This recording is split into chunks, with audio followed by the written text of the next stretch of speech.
This episode brought to you by Vacant Teen Stares. Do you want to feel judged and bullied, but also angry and fearful of the future? Stare into the eyes of a teenager. Is there anything going on in there? Am I not cool anymore? Is that kid going to murder me? Experience the mystery that is the vacant teenage stare. Hello and welcome to Horror Movie Talk. An opinionated and accidentally funny horror movie review show. Go, go, go, go, go, go, go, go, go, go.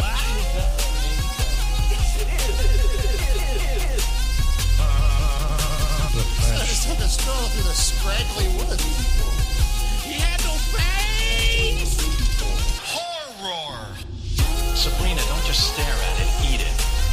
New theatrical releases always get priority. But we also review older horror movies, both good and horrible.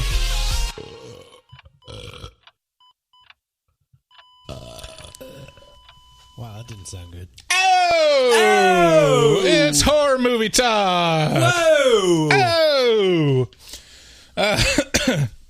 Hello and welcome to Horror Movie Talk. Your panel of expert hosts each week are Paisan, Dr. Bryce Hansen. Oh!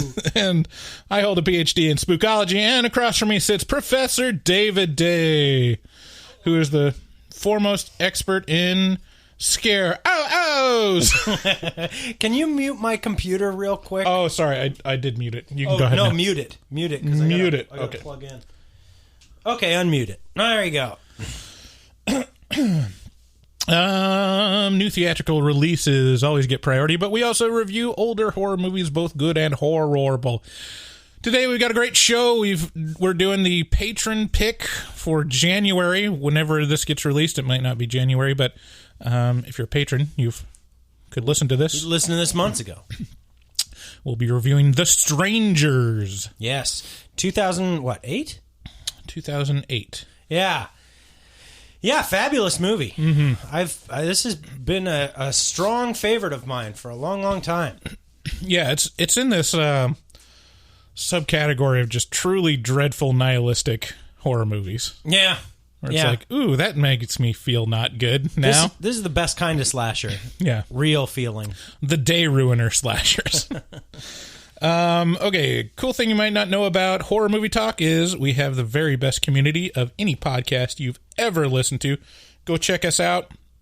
Oh, I'm sorry. Very gassy. I'm sorry, we just ate a bunch of burgers. Yeah. fries. By the way, the first meal that Horror Movie Talk Funds ever bought us Thank you, patrons. has just been spent and expended by our Right. tum-tums. Check out our Facebook page. You can find us on all social media. You'll find links on our website at horrormovietalk.com. We also do watch parties every second Saturday of the month, so check us out on streamlounge.io. You just create a free account there, and you can watch with us. We also have a Twitch channel, David Regularly Games. Regularly is a hard word to say quick. Yeah. Especially when you're mealy mouth like me. And we post new episodes every Wednesday, so please subscribe. Leave us a review, if you please, on Apple Podcasts or Spotify or wherever you can leave reviews. If you want to call and leave us a voicemail, call 682-253-4468. Every episode, we start out by giving a brief review on our score for the movie. We score on a scale of 1 to 10, 1 being a miserable dredge where it makes you feel angry, 5 being an average film that hits all the expected marks, and 10 being so good it transcends genre boundaries. If you haven't seen the movie, you can jump out at that point because we save all the spoilers in our spoiler section where we take a deeper dive into what we liked and hated about the film. Later on, we'll be doing a new bit called Strange Movie Titles. Whoa! Oh! Where I'll explain the intricacies of that fascinating game when we get to it. Again, our patrons voted on a film in January for us to review. You can join in on the vote and submit your selections if you join us on Patreon. And this month they landed on The Strangers. Here is the here's the trailer.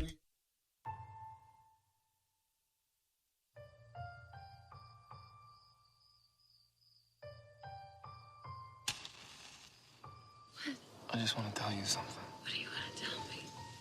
You are my girl. I love you, Jimmy.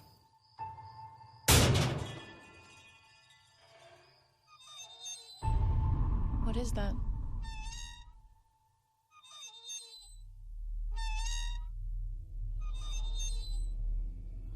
It's okay, there's nothing here. I haven't heard a dog bark or a car pass. It's nothing.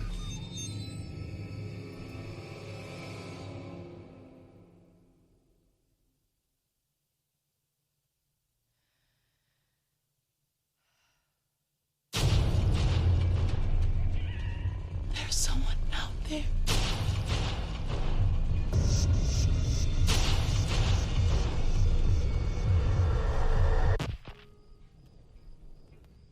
Hello? What is it? It's my phone. Oh my God. We gotta get out of here. Now open the door, and I just want you to run, okay?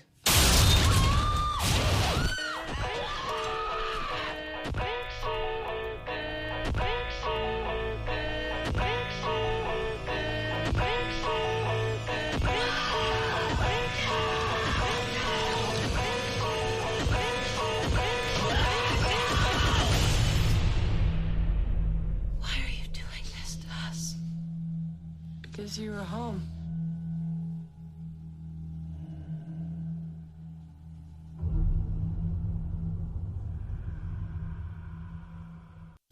I'm so bummed out that they shared that last line. bit in the trailer. That's the best line in all of horror movie history. Well, yeah, but I mean, it's out of context. It's not. I think after the context of the movie, when you watch it and then you finally hear it, it's like it hits a little different. I think that's the best line that's ever been written for a horror movie. Right. Just because you were home.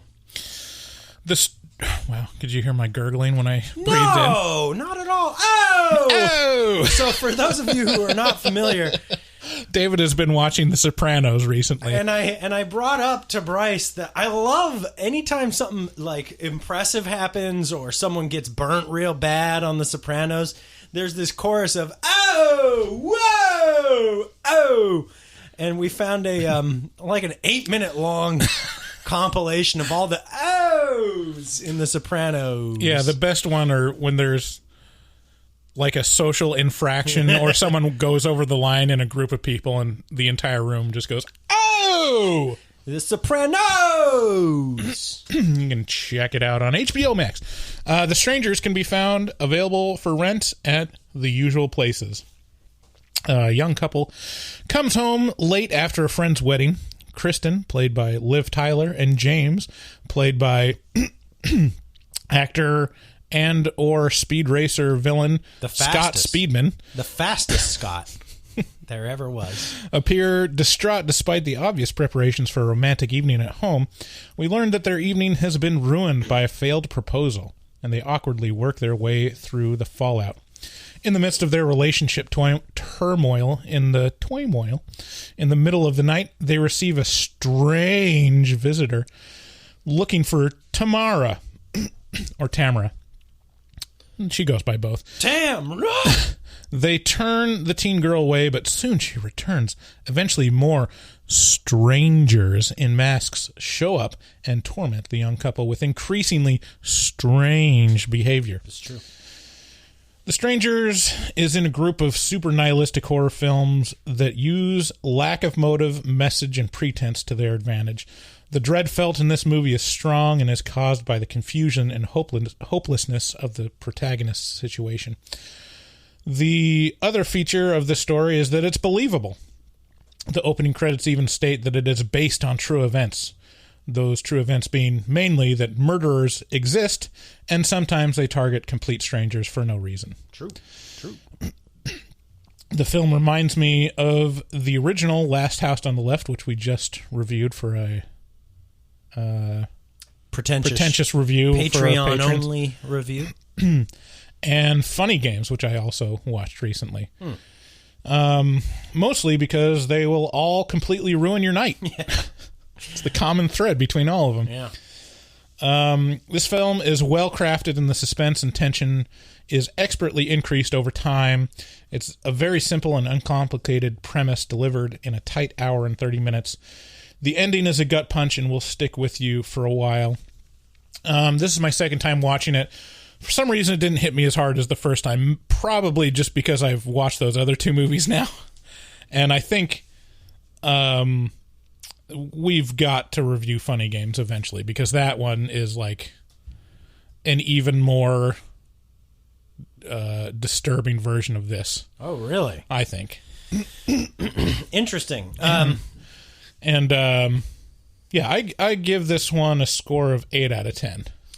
Yeah, I'm not far away from you. This is directed by Brian Bertino, who has also directed The Dark and the Wicked, which we reviewed last year. He also wrote the second one of these, Strangers Pray at Night, and The Monster, and he also directed The Monster. He also had his hands in The Blackcoat's Daughter. And in the making of the movie The Blackcoat's Daughter. Oh, yeah, my That apologies. sounded like there were not no sexual appropriate connotations to what I was saying. No, when I first saw this, I believe was in theaters, and it blew me away in terms of just how real it is, and how possible all this could be. This is one of the reasons I like home invasion stuff so much, is because it really taps into a part of me that's like, that shit could happen. It's not likely, but that could definitely it does happen to people. I mean, a darker version of the other side of this is, I feel like the flip side of this movie is Henry, Portrait of a Serial Killer, where it's just like a serial killer just doing what he does and kind of barely explaining why, but the things he hints at are dark, and it's like, you gotta kill, Yeah. And the best way to do it... What am I going to do? Just not kill people? Not kill people. And the best way to do it is attack at random, and never with the same thing, and always ditch the murder weapon, and just go on the lam and lead a life where you're killing people, total strangers on the move. And this movie really is bleak. And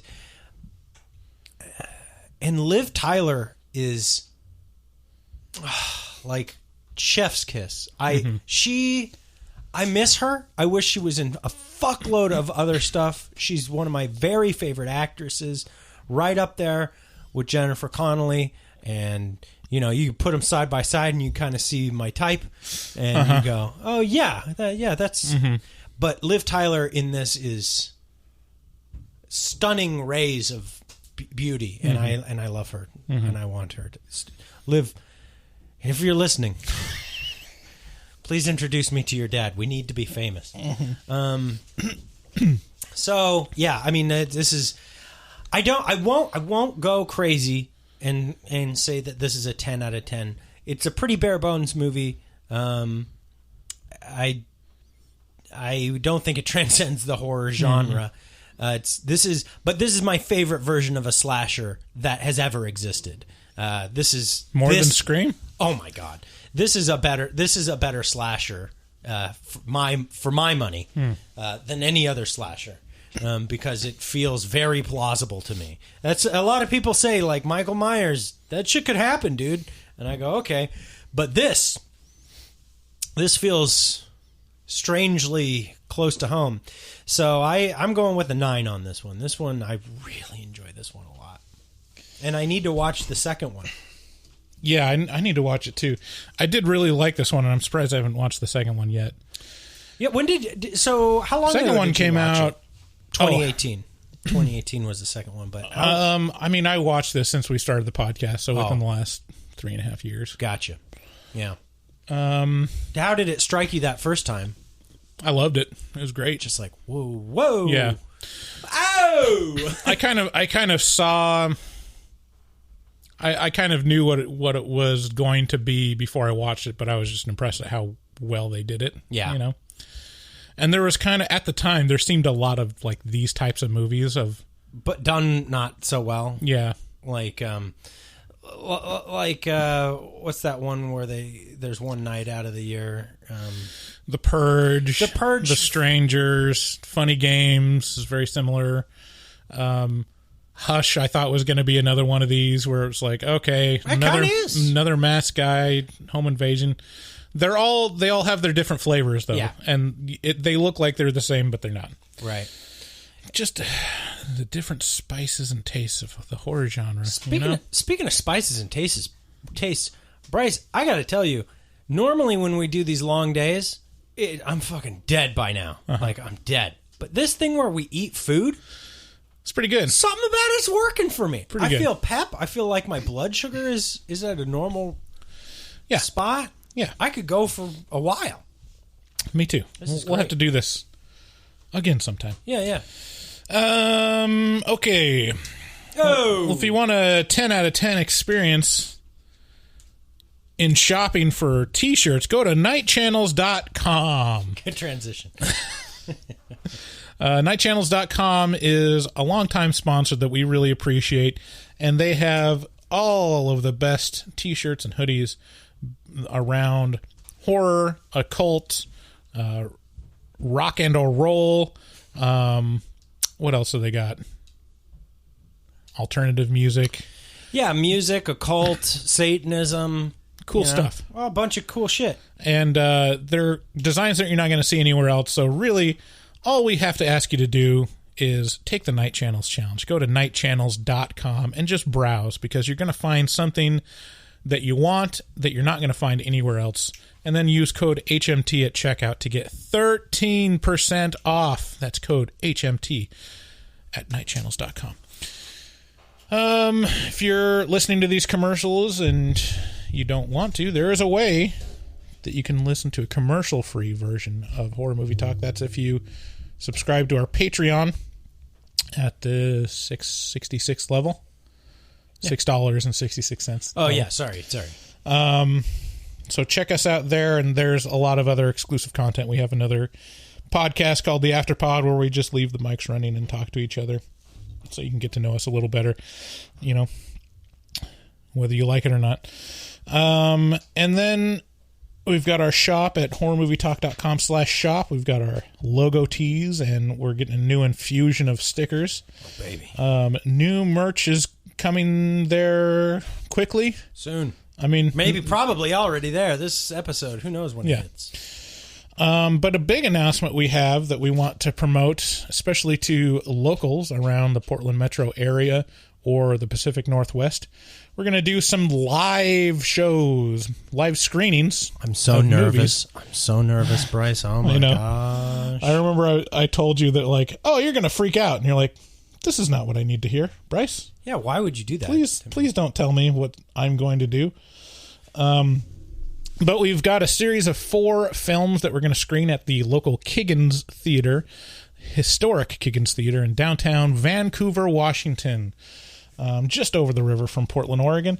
We're going to start at the end of March 25th. We're going to do The Exorcist, the April 22nd, The Burbs. What's next? May 27th, The Fly, and then June 24th, Hereditary. I don't think that we're 100% confirmed on the dates, but that should be what they are. So we're going to do this, and it's going to be a big production. We're going to start the Kiggins Cult of Horror, where we're going to have a real fun time and do special stuff before and after the show. So please join us at Kiggins Theater in Vancouver, Washington. Yeah, you want to meet Bryce and I in a very rare thing that I would never allow to happen otherwise, ever. Well, you can come on down and meet us, and I will shake your hand, and we'll make out. Yeah, this is a situation where, unlike several other fan meetings that we've aborted, we won't be able to get out of this one. You'll find us in a specific room. I dip due to paranoia and anxiety so quickly on me. I met I met your sister-in-law at Walt Disney World, and I just wanted to die. Oh, from her husband. Oh, just thinking about it makes me want to crawl into a hole and die. I don't think they really listen. Tyler might have listened once or twice, but he was like, oh, the famous David Day. It's the other half of horror movie talk. Like all my skin. It was like that scene in Terminator 2 where the blast from the atomic bomb hits and blows all the skin off of her. I was just like, no!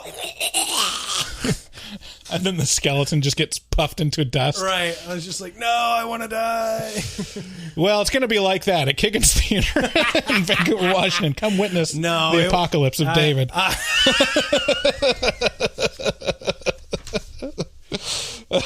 We got to cut this commercial out and just put it on the rest of them. Yeah. That's a good one. Check out our resident artist, Dustin Goebel.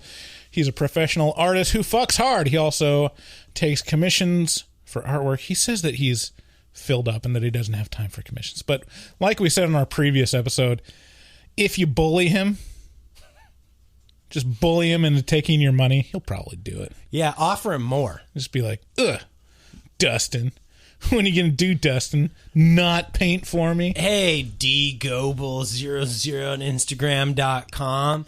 I love your stuff. Why don't you fucking do what I say and draw, bitch? Get on your little computer draw pad and draw, bitch. You think you're not going to take my money? You're going to take it and you're going to like it. You're going to spend it on your beautiful family. Nice dreams. So anyways, contact him on Instagram at dgoebel00. That's at DGOEBEL00. And make your artistic dreams come true and create Dustin's work nightmare. Tell him HMT sent you. Again, if you want to leave us a voicemail or talk to us, call 682-253-4468. Thanks for listening. Let's get into spoilers.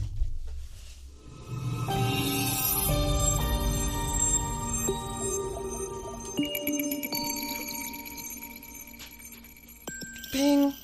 Oh! Oh! Oh! It doesn't work. Spow! Spoilers. Yeah. So, I mean, it's a pretty simple movie. This is a really, bare bones movie. Really, what it's about is like the feeling and the dread and like the nihilism of it, and the feelings that you feel while you're watching it of helplessness. But there are a few things we can talk about. First of all, it starts out with based on true events, which is probably the vaguest way you can term, like, this could happen. Yeah, but this one, the way this one does it is effective.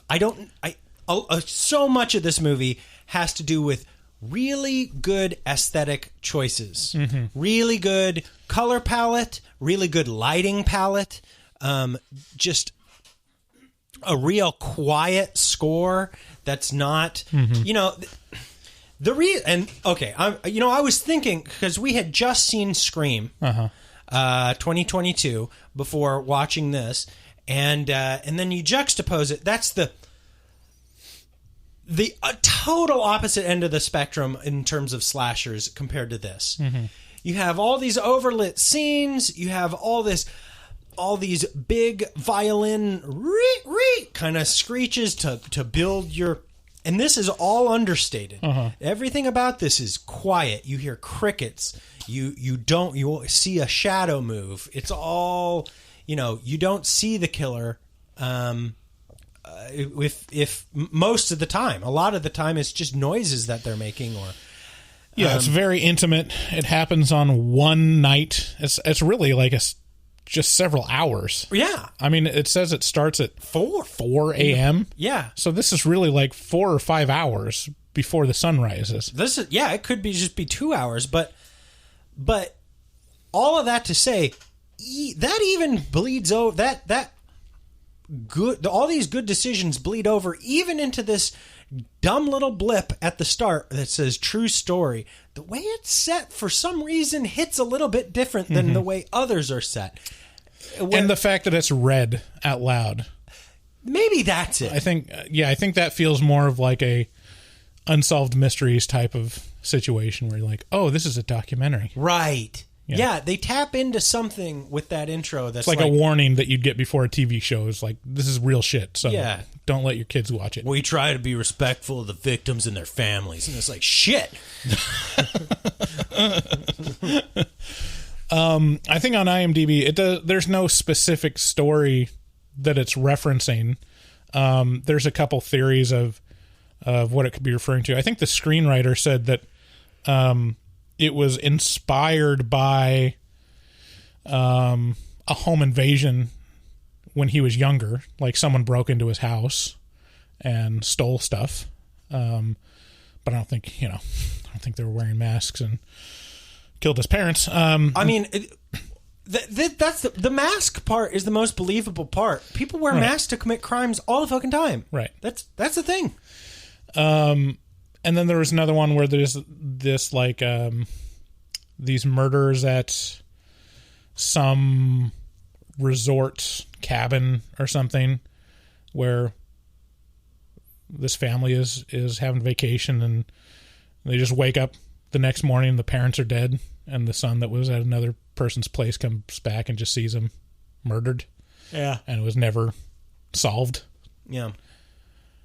And what's disturbing is that's just they put their hand into the hat and picked out whatever one that's that story that's happened millions of times. Yeah. Since the beginning of time of like, oh yeah, there's just murderers out there that are never going to be caught, that are serial killers that just know what not to do.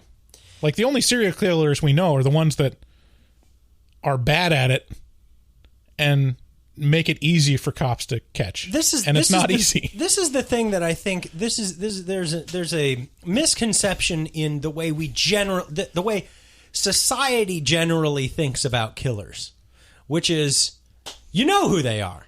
Mm-hmm. Well, it's these ones. It's Ed Gein. Mm-hmm. Well, he wasn't a killer. It's Ted Bundy. Right. It's it's all these killers. It's this guy down the street that shot his wife, He's caught. He's in jail now. Right. These are the killers.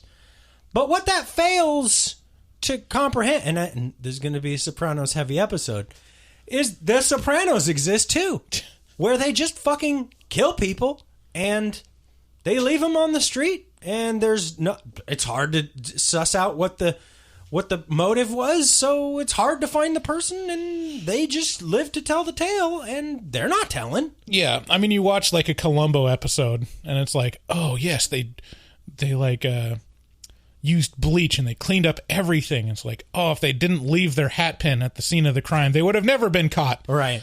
But really, all it is like, go somewhere where no one knows you, don't have a criminal history. Shoot them in the face and then drop the gun. Or do have a criminal history. That's fine too. Like, it's really hard to pin a random act that happened over the course of 60 seconds to anyone anywhere if they just walk away from it and act as though it never happened. Right. It's hard to connect these dots. Right. I've been watching, again, on Reddit, crazy fucking videos. Yeah.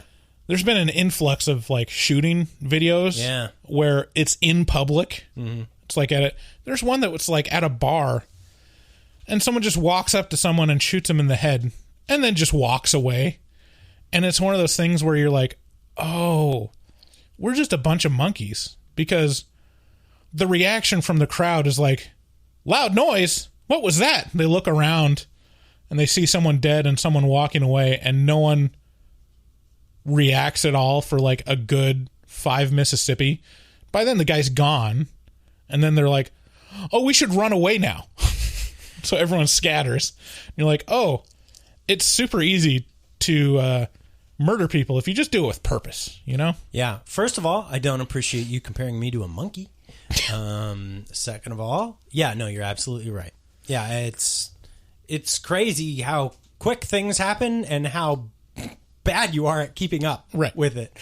Or if you're the one with the motive, how good you can do, how well you can do. Right. I have full confidence that, Bryce, you could murder seven or eight families worth of people. I know. And I could have. And our listener base would have no idea. They wouldn't know. They would never suspect anything. So I would never murder families. Well, I mean, everybody's part of a family. Well, not whole families. Oh, whole families, right? Well, it's a hard. It's a lot. It's a lot of footwork. So yeah, I mean, it's pretty and that's why this lands so well, is that you realize like, oh, there are just psychopaths. Yeah, oh yeah. Just wandering around. And it's so rare. I mean, it's like, are you going to run into a serial killer? Well, your chances are like 0.000000001, but it could happen. You'll definitely run into a psychopath in your life. Oh, yeah. Maybe not like a homicidal psychopath, but someone that has psychopathy. Everybody has met a few people who have killed other people by some means. Really? I mean, there's plenty of vets out there. Well, okay. Yeah. True. I mean, obviously, killing someone in war is different than cold-blooded murder in society. Right. But, you might not have known a murderer, but a manslaughterer at the very least. But my point stands. Mm-hmm. It's like, well, you have met a couple people who have killed other people. Right. And they bear that with some degree of, of weight. Mm-hmm. Depending how much weight that has on them. Well, damn. It's weird. Shit's weird. Yeah. So the movie starts out... Thank you to our vets. Thank you to our vets. Thank you for your service. The movie starts out really... tender. Real. Yeah. They're driving home from this party and Liv Tyler is crying. And something happened that they're both not happy with. They get home and it's like festooned with rose petals, and then like a candlelight dinner is ready. Just kind of weird to do at 4:00 in the morning. I don't know if their plans were a little different, but you're just not remembering what single life was like. I guess like no kids, some people have real late schedules. I used to know this family that would eat dinner at like 9 or 10 at night. What the fuck is going on with you? Yeah, that's not even abnormal. Do you do that? No, but we're like, it can get pretty close to 7 sometimes. Listen to you.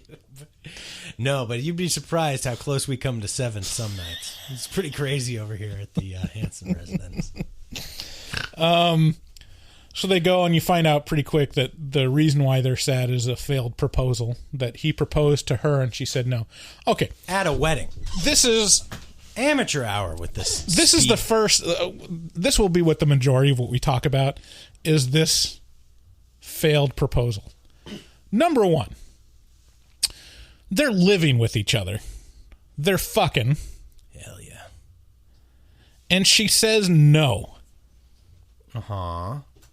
God, ew, David. Why? Well, it's not for you to know why. Maybe he smacked somebody's ass at the... Well, I tell you what my reason would be if I were Liv Tyler in this movie. Get better than Scott fucking Speedman. No. What kind of fucking amateur dum-dum proposes at someone else's wedding? This is bottom of the barrel stakes here. You're just dumb as shit if you're proposing at other people's wedding. Everybody knows that's the biggest faux pas dumb shit. Listen, I'm sorry. Because I know there's Any of our listeners out there. I know there's a bunch of you dum-dums out there listening to me right now being like, he doesn't know me. But I kind of do. You got to admit it a little bit. A little bit. David knows. It's stealing the thunder of the people who are actually getting married. Mm-hmm. Yeah. What are you doing? So, I mean, I'm just looking at... So, I grew up very traditional. Hell yeah, you did. Look at you. Both me and my wife were virgins. I mean, according to what she tells me. And when we got married, and, we're very much like, no, you don't live with each other before you get married. You don't have sex before marriage. It's traditional, and which is like a complete anachronism even for our generation. But even I recognize that like now engagement means almost nothing because people are already living with each other. for like years, and then they get engaged, and then they're engaged for years. You can be engaged for over a year. So what does that mean? At any point in the engagement, you can still pull the ripcord. Bryce over here, trad wife, trad life. I'm just saying, if you're the woman, why make your life so hard? You're already living with the guy. Just say yes, and then scoot out of there when you feel like. And then we could have had a happy start to The Strangers. Yeah, if you would have been great. Could have been like, hey, everything's going good. The lights are on in our house. So that's number one.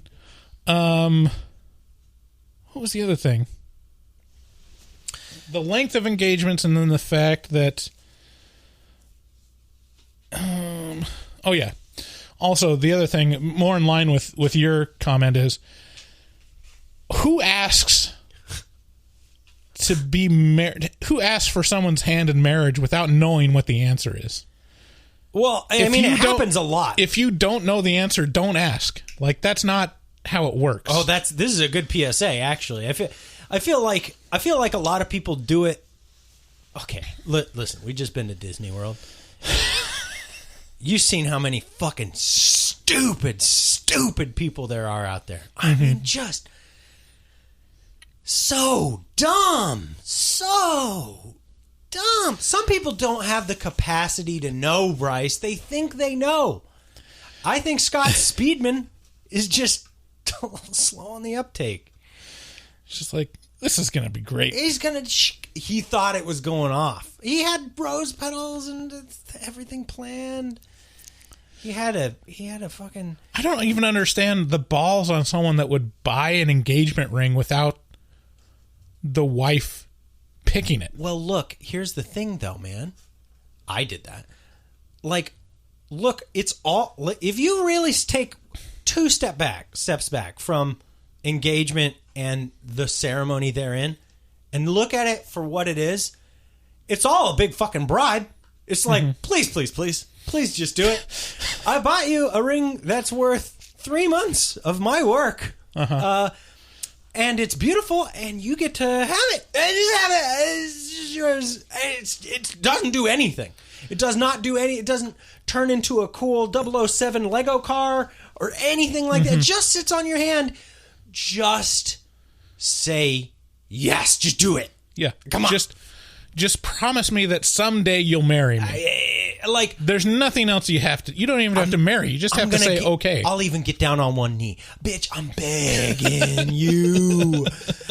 I'll take you to Disney World and do it in front of the goddamn castle.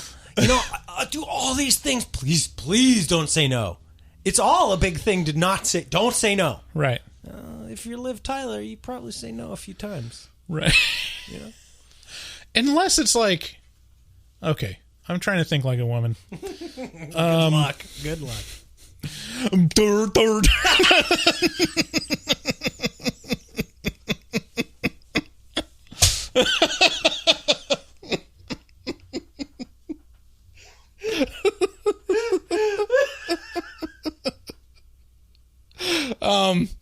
Like, thinking as a woman... I'm going to identify for a woman for a couple minutes here.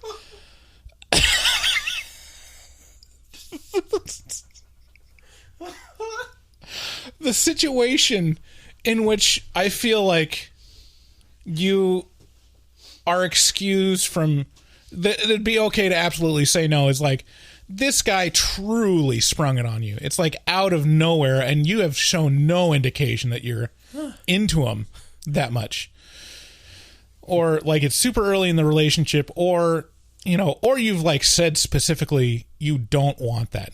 In which case, like, you just say no. Like, what are you, nuts? What are you, crazy?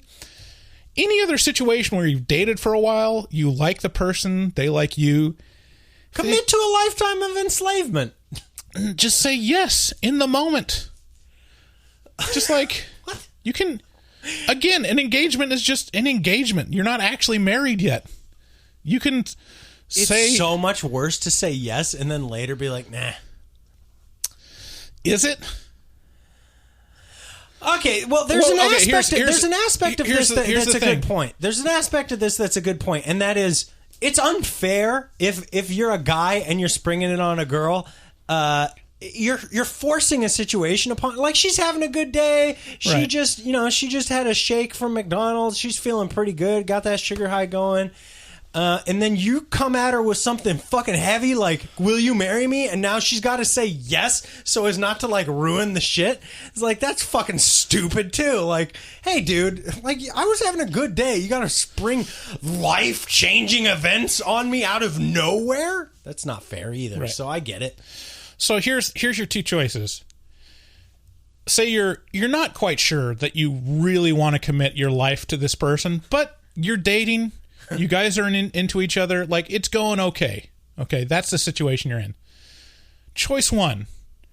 You say yes. You still are unsure about everything, but you're engaged. You'll be committed to each other and work towards, like, coming together as a couple towards marriage.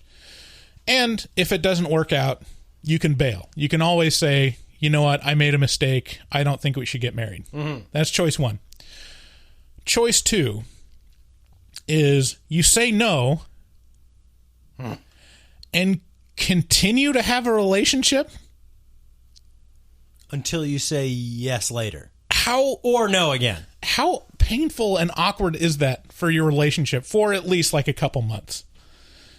Like, I feel like if you say no, you should probably just walk away at that point. Be like, yeah. Yeah, I mean, I guess you called me out. I'm not into it. It's all kind I of should a crap- probably walk off. it's all kind of a crapshoot. But in any event, Liv Tyler, in my opinion, and all women, have the right to say no all the time. And let me tell you, my experience with women, they mostly do. So Yeah. it's pretty astonishing that that you get them to say yes once. And it's even more astonishing that yes is, yeah, I'll hang out with you for the rest of our lives. And it's even more astonishing when the person you say yes to is me. So anyways, all right, get back into... Okay, back. I'll get back into my man headspace. Oh, so much better. Is it though? Aren't you miserable?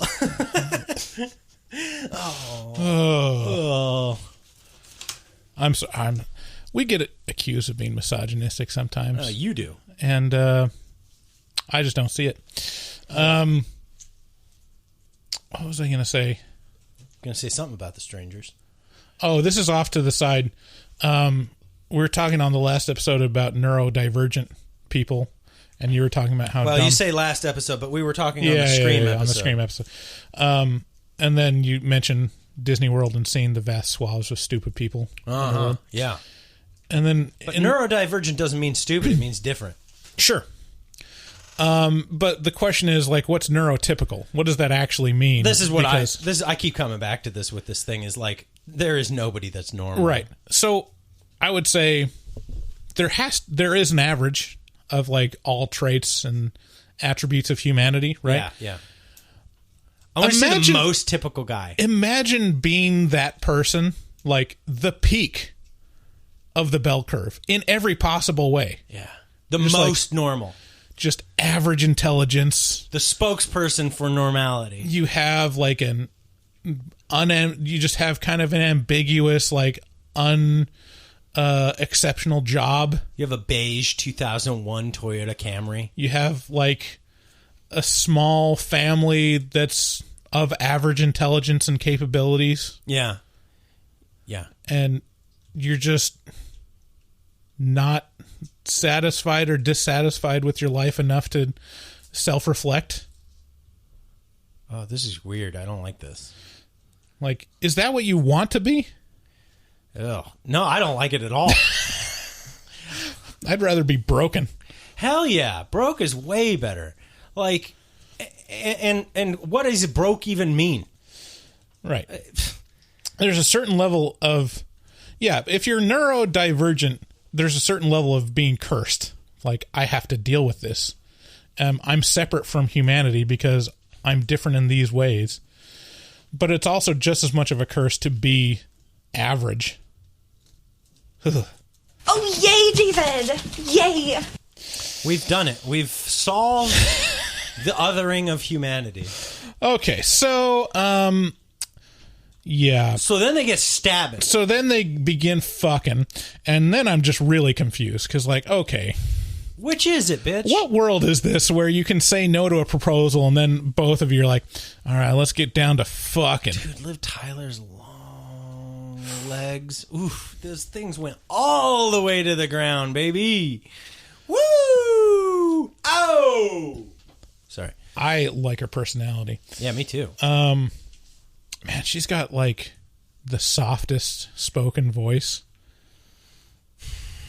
She is an elf. I love her. Anyways, so it's 4 a.m. They state that because there's a loud knock at the door, and this teen girl with a glassy look asks if Tamara is there, or Tamara. Could you see the look on your screen? Could you see the person's face? I mean, it wasn't brightly lit, but you could just tell that, like, the person is just vacantly staring at you. Yeah, She's yeah. not, like, looking around. She's like, Yeah. is Tamara here?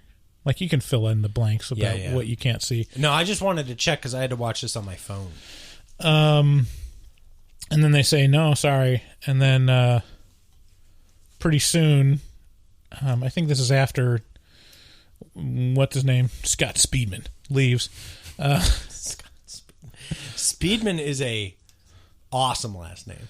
Do you think that's a Stage name? stage name? I kind of do. Speedman. Dude, if I was an actor, wouldn't you do that? Came from Like, a long line of Speedmans. yeah, my dad's name is Flip. my actual name is Herschel Fleffenstein, but I go by Max Powers. Flip Speedman. Chuck Norris. Pete Thundercrotch. Big McLarge Huge.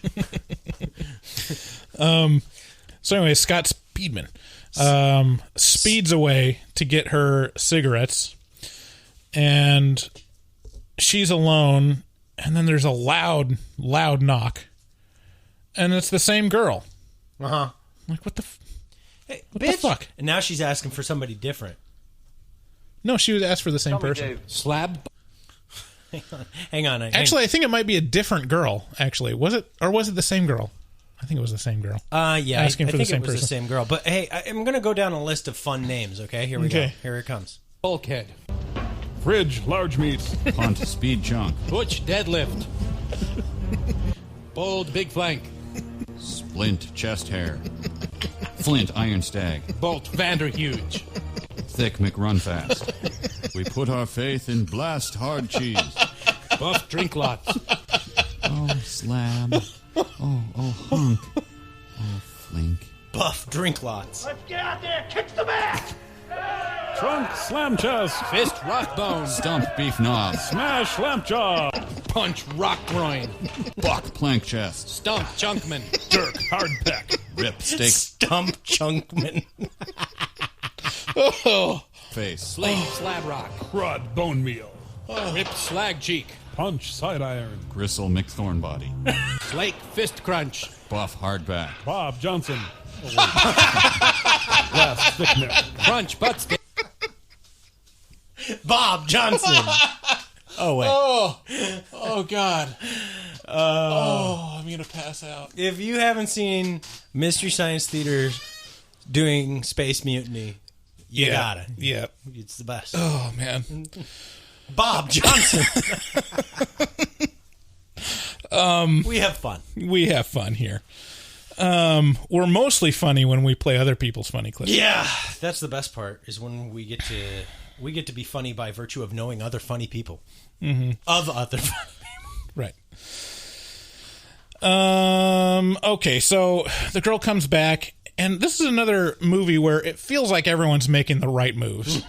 Yeah. Like, there's no point at which, like, you're looking at the screen and you're like, can't they tell something's wrong? This is the scariest part of this movie is Look, all it takes is you to be outnumbered by one person. Really? Right. If two people have weapons and they want to fuck with two other people, Yeah, you're fucked. what are you going to do? What are you going to do? Right. If they know what's up, like, and they cut the phone lines and they, Yeah. good night. Like, sorry. I think the only thing that doesn't seem realistic is like, would you not have your cell phone on you in this situation? They took his cell phone and took the battery off of it and gave it back to him. Right. But I don't know. I feel like maybe this is pre like smartphone, so you wouldn't be like tethered at the wrist with every move you make with your phone. But I feel like even if you have a flip phone, you would just keep it in your pocket if you're walking around. Especially if you feel like something's weird right now. You would have it with you because you're going to call your husband. You can't account. That's the only one that's a little weird. You can't but account everything for else, my father-in-law. Everything else feels right. Like the girl comes back and Liv Tyler's character is immediately like, something's not right. Can you please come back home? Something's weird. And he's like, okay. And then it ramps up to the point of like, oh, this is more than just one creepy person keeping knocking on your door. Because it's like, goes to like slamming on doors and like terrorizing pretty quickly. Yeah. And then the phone's cut off. And then there's also signs of them being inside. Yeah. Yeah. They're deadly silent. Right. Whatever they're doing. There's one of them and they're just like biding their time, waiting around that door frame, something. There's like a really... What's your favorite scene in this movie? My very favorite scene... Oh, man. There's a lot. I really like that last scene where she's like, why are you doing this to us? Yeah. And they're like, because you were home. I think that's one of the best scenes in any horror movie ever. Yeah. I don't know. What about why? That's the cast. And in terms of like just creepy feeling of just like, ooh. The scene towards the end where she's inside and she's hiding in the closet and the guy in the mask comes inside and he's just kind of sits down, sauntering. Yeah. Just kind of like, just walking around like you would do if you're like house sitting in your friend's house. Yeah. Just kind of like, I'm just going to walk around aimlessly between these rooms. Just look around, sit down, have a breather. Get up. Well, maybe I'll go get some Chipotle. It's like that situation, except, they're murderers. Yeah. Like that was chilling to me because that's like, even if you're outside or inside, this is what they've been doing. Right. They're not like intently like stalking you and finding you. Part of it is just making like, themselves at home. Right. Making themselves familiar with your shit. And then Scott Speedman comes back and she tells him what happened and that she's been tormented. And this is the hashtag believe women part of the movie. It's like, because he's like, are you sure it's the same girl? Like, what do you mean they were knocking on the door? He was like, had a little bit of doubt. She's like, I'm being serious. This is scary. I'm like, okay, I'll check things out. This is like the horror movie part of the movie. Yeah, winking at So yeah, believe women, David. Yeah, well. Fist rock bone. Stump beef knob. Smash lamp jaw. Punch rock groin. So a lot of it is kind of similar. They're just being tormented and they're trying to either find an escape, drive away, and at every turn they've been foiled. Mm-hmm. Like the tires are stabbed or they just get rolled over by a big truck or their phone is destroyed or whatever. At every turn, the three antagonists have guessed it or like undone it. even when it seems like they have the advantage, at one point they have a shotgun, which feels like game over at that point. It's like, in reality, that honestly, I feel like that would be game over. Wouldn't it? If they don't have firearms and you have a shotgun inside a house? Well, that's what you're banking on, but really, no. No. Really? Listen, I own guns. I don't feel better. And the reason is because I'm a pragmatist. And I understand that. Well, I mean, there's fucking statistics on it. If you own a gun, you're 100% more likely to be shot by a gun. Well, yeah, but that's also you're 100% more likely to be shot by your gun, just because it's unlikely that you'll have to use it in the situation that you bought it for, unless it's hunting. But I feel like if you have a shotgun, and you did what they did, which is just sit in a room and wait for them to come through a door, unless they rushed you, all three of them, which apparently would just be a weird thing for them to do, like, you got them. And in fact, the first time he shot through the door, the reality would be they would all leave. Because it'd be like, oh, fuck, we didn't know he had a shotgun. I don't know. Because you know what? I don't have any idea what a psychopath's mindset is. And I can tell you the way I might respond to something like that, especially if I had a decent amount of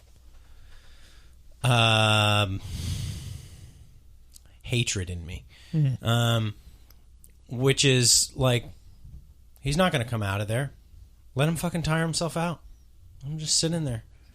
And, we'll give him some space for sure, but we got him. There's three of us. Mm-hmm. We got him.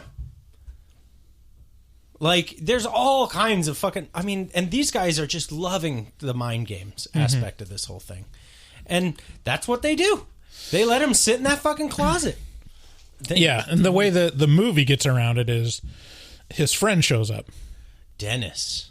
Yeah. Dennis shows up. And played by... not the name isn't actually Dennis, but it's played by Glenn Howerton. Right. From Always Sunny. And he shows up and is like, can tell that something's going on. Something fucky is going on in the house. So he's kind of like tiptoeing and trying to like not alert dangerous people to his presence. And then he shows his head in front of the door where they're waiting, and he gets shot in the fucking face. Bang! And then our boy Scott Speedman has just shot his best friend in the face. Yeah. Oof. So, yeah, Chunk Large. You can do it, Dennis, because you're a winner. So Chunk Large Huge is really distressed, and he doesn't completely give up on the gun. I'll give the movie that credit, that they didn't just be like, well, this isn't worth it. Yeah. He still had How the gun. many more of my friends will I murder before I learn? And he tries to make a break for it, but then he's out in the open and he gets kicked by Masked Man.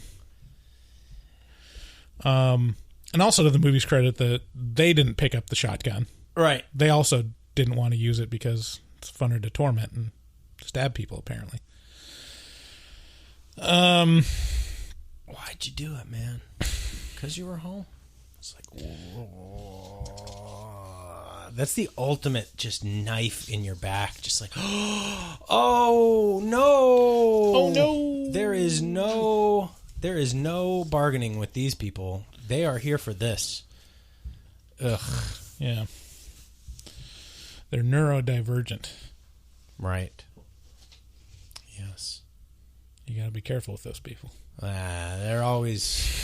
You never know what they're thinking because it's divergent from what you're thinking. Mm-hmm. Joe...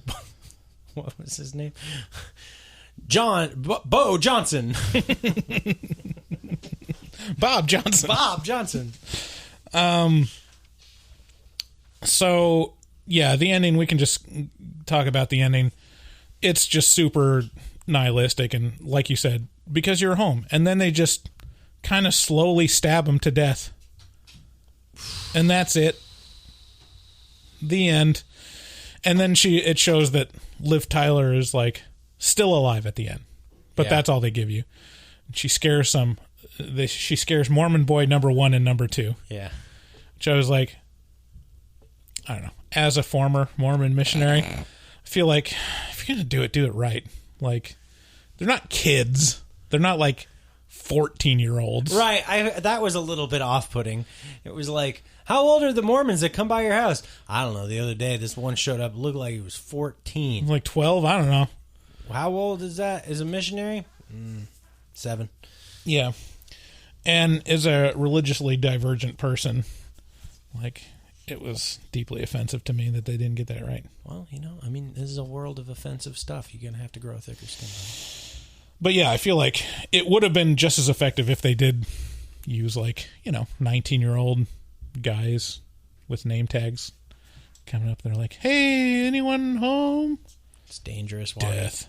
Walking in on a room with Liv Tyler in it. You don't want 19-year-old guys. You want somebody who doesn't have the grip of testosterone in them. Yeah, because of the implication. The implication, right. Maybe that's what it is. Bryce, are you saying you would rape Liv Tyler? No, I'm saying that's what you are saying. Because of the implication? Yeah. Ah, okay. That's the implication of what you're saying. I would recommend this movie to any fan of horror movies. This is not an easy watch. If you're not into horror movies, this is not going to be your cup of tea. This is far too real for anyone, in my opinion. And that's what makes it good. So if you're not a fan of horror movies and you listen to our show because we let you know what movies are like without you having to go through it, steer clear of this one. I'm trying to find the clip. But who would like this movie? Oh, not here. Those whales? Where is it? I'm trying to find the clip in The Big Lebowski. We are nihilists. We believe in nothing. Ew, David. If you're a nihilist, you're going to love this movie. Yeah, this is a really nihilistic movie. Okay, so yeah, go see it. It's great. If you haven't seen it, I really think I should probably watch Pray at Night. Okay, so for our next bit, strange movie titles. Ooh, so this is a new game you came up with, I think. This is a new game. Yeah, I was trying to do something something that involves stranger. And this is what I came up with. Okay. So these are, I think I got 9 movies. I'm going to read the description of the movie, and you're going to guess the title. What the fuck, dude? This is impossible. Some of these are easier than others. Okay. Some of them are impossible. How many you got? There's a couple tricks. There are 2 tricks in this. Okay. How many you got? 1, 2, 3, 4, 5, 6, 7, 8, 9. 9. David, you're a dick. David. David, how long are you going to be doing You're this? a dick, David, Bryce. David. Okay, shut up. Oh! Okay. First up. With the help of a gutsy female detective, a prosecutor who has almost lost the ability to feel emotions tackles a strange murder case amid political corruption. Wow. Oh. Is this 7? This is Stranger. What? How could I know that? Well, it's got the word stranger in Boy, it. that is...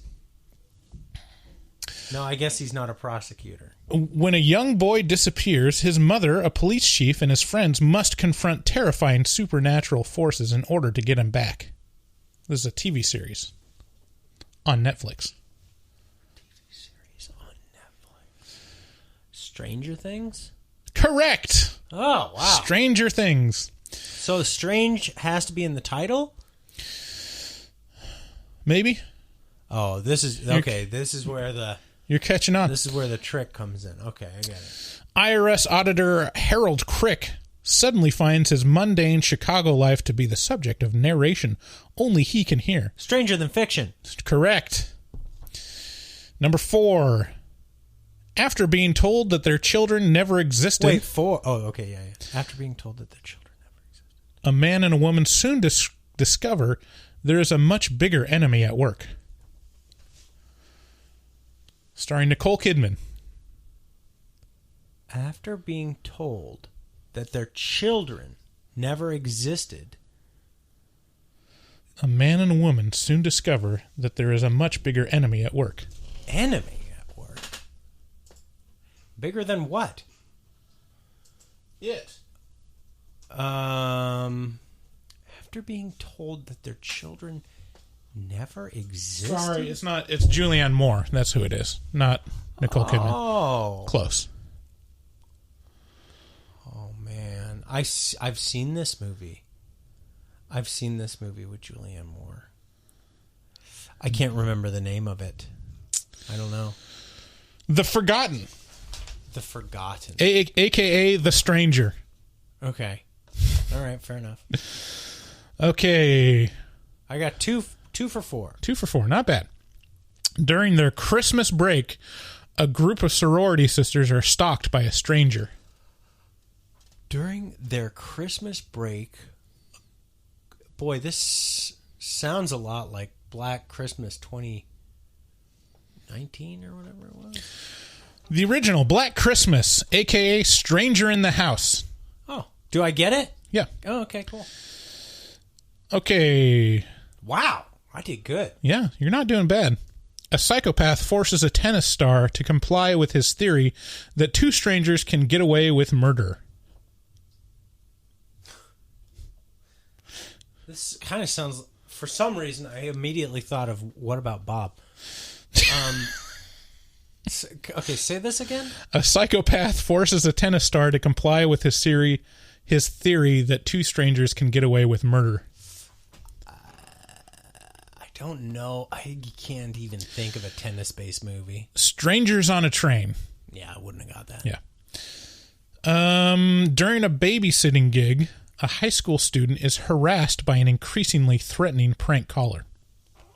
A babysitting gig. A high school student is harassed by a prank caller. Babysitting gig.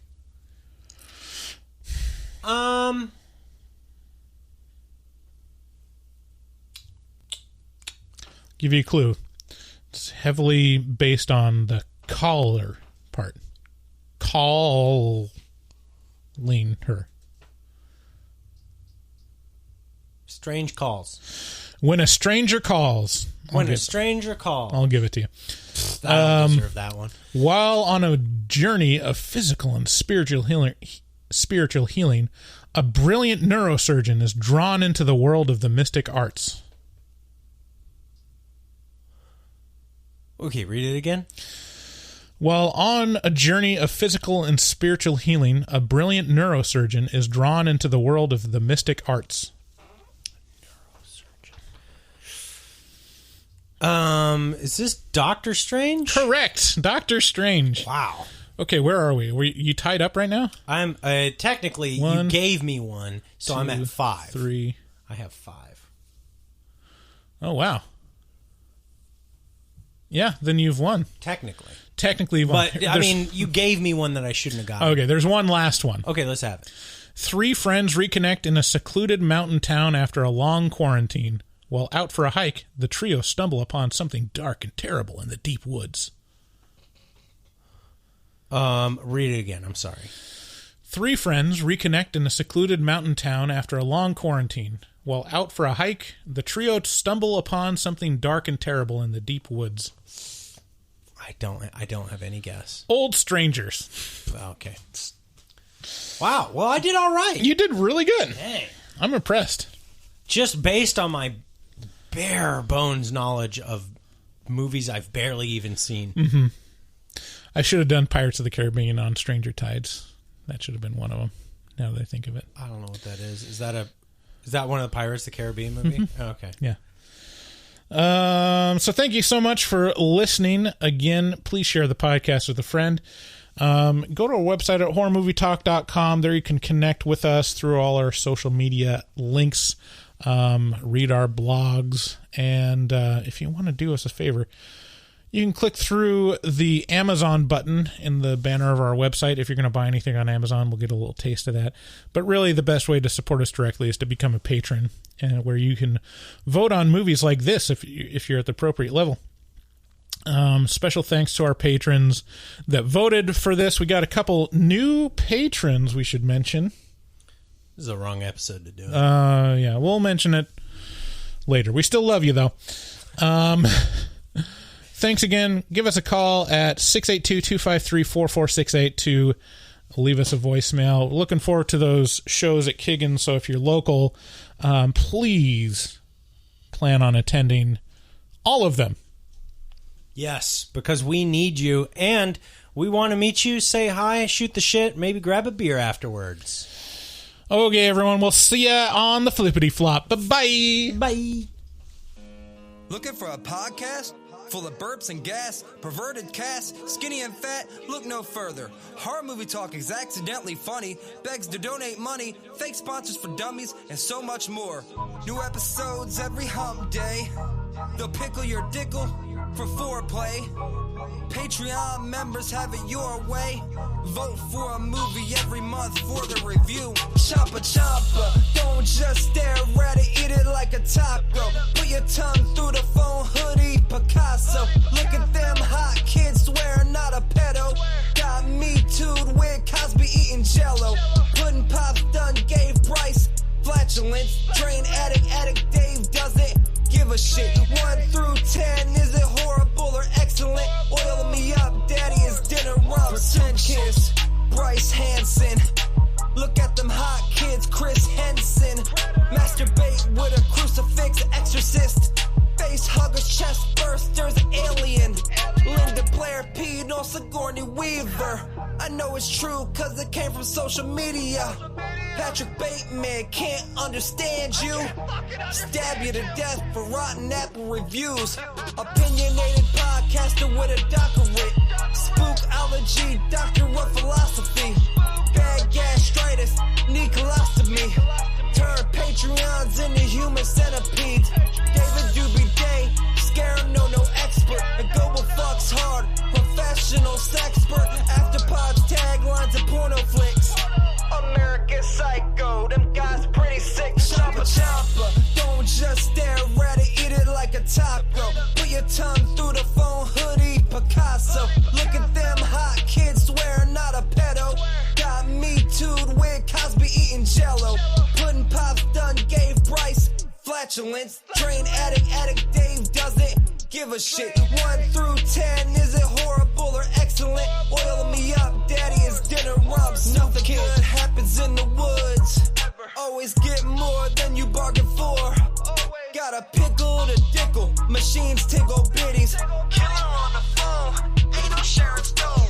Vancouver, Portland, Oregon, and organs. Corona, COVID, curse, Lorona. Green River Killer, because reasons. Hallway of poop monster kids screaming. Ain't your ordinary dingleberry itinerary. 30-day shutter and jump scares ain't fucking scary. Time for the spoilers with jokes and tropes. Use their white socks to catch their loads. Just show them one titty, pretty. Paganism you should worship, they Teflon dicks. Pacific Northwest, let them see one breast. Shifty eyes stay spooky, poor man's digress. Bugsy, HMT, Horror Movie Talk. Hold on, they don't like Halloween. Fuck them.